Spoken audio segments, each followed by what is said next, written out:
Hi guys and welcome to another FIFA 22 player review. Today guys, we're going to be reviewing our first headliners of FIFA 21, the objective that was released at 6 PM, Felipe Anderson. I think this is one of the better objectives that we've seen in this game. Personally for me, Bergwijn's Adidas numbers up cards was my current favourite one. Felipe Anderson just takes his place now in that team, and that's, again, another left-hand-sided player that's been one of my most favourite objectives.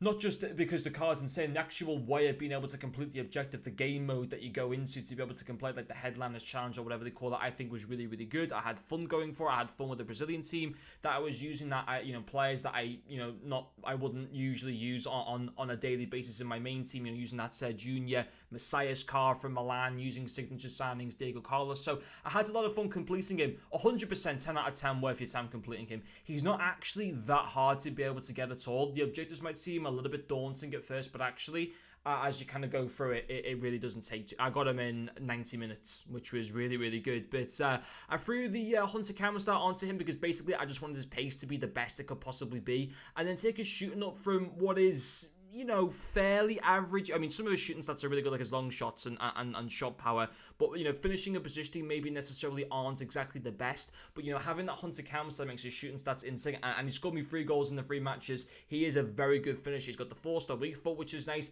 Having that Hunter cam stat takes his, shot power to 99. So we've got the 91 long shots. Volleys go to 98. Finishing and positioning both go up to 90. So he's, he is lethal in front of goal, which is, of course, just what you want. And again, an upgrade on Bergwijn, because as good as Bergwijn is, ultimately only a 2-star weak foot. Felipe Anderson much better with a 4-star weak foot there, and also 4-star skillers. But yeah, pace as well, superb. Having that Hunter cam style makes his acceleration and sprint speed both 99. He is rapid down that left-hand side. I wouldn't worry too much about the stamina. He has only got 80 stamina, which I don't know how that kind of lines up with other attackers in this game, whether 80 stamina is good. It probably is on the lower side. You probably wouldn't want it much lower than that. Maybe if you went into FUT Champions and you had to go into extra time or whatever, he then might become a slight issue. You might have to take him off. But for the most part, if you're going to be playing just regular 90-minute matches in Division Rivals, you shouldn't really see much of a problem with his stamina. Passing, again, very nice. 87 vision, 88 short passing, 86 long passing. Nice crossing and curve as well. That was sound in game. Got me 3 assists as well. Linking up with Pele and Salah very nicely indeed. And then again, dribbling. Fantastic 4-star skills as I mentioned before.